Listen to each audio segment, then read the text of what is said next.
বাগেরহাট জেলা ছাত্রদল সবসময় মাদকের বিরুদ্ধে ছিল, আছে এবং থাকবে। কোন সন্ত্রাসী বাগেরহাটের মাটিতে থাকতে পারবে না, কোন মাদক ব্যবসায়ী বাগেরহাটের মাটিতে থাকতে পারবে না ইনশাআল্লাহ।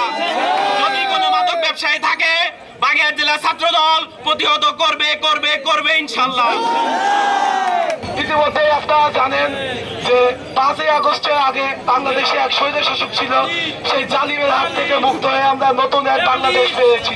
কিন্তু নতুন বাংলাদেশ পুরোনো আগের মতো সেই বাংলাদেশ আর থাকবে না।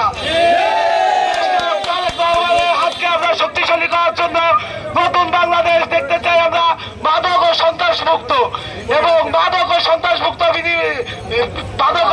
মুক্ত বাগেরহাট নির্মাণে বাগেরহাট জেলা ছাত্রদল সবসময় ছিল, আছে এবং ভবিষ্যতেও থাকবে ইনশাআল্লাহ। আপনারা জানেন আমরা 5ই আগস্টের পরে একটা নতুন বাংলাদেশ পেয়েছি, যেই বাংলাদেশ আমাদের ছাত্রদের রক্তের বিনিময়ে অর্জিত হয়েছে। বাংলাদেশে বিভিন্ন সচিবালয় এখনো আওয়ামী লীগের দোসরেরা ঘুরে বেড়াচ্ছে।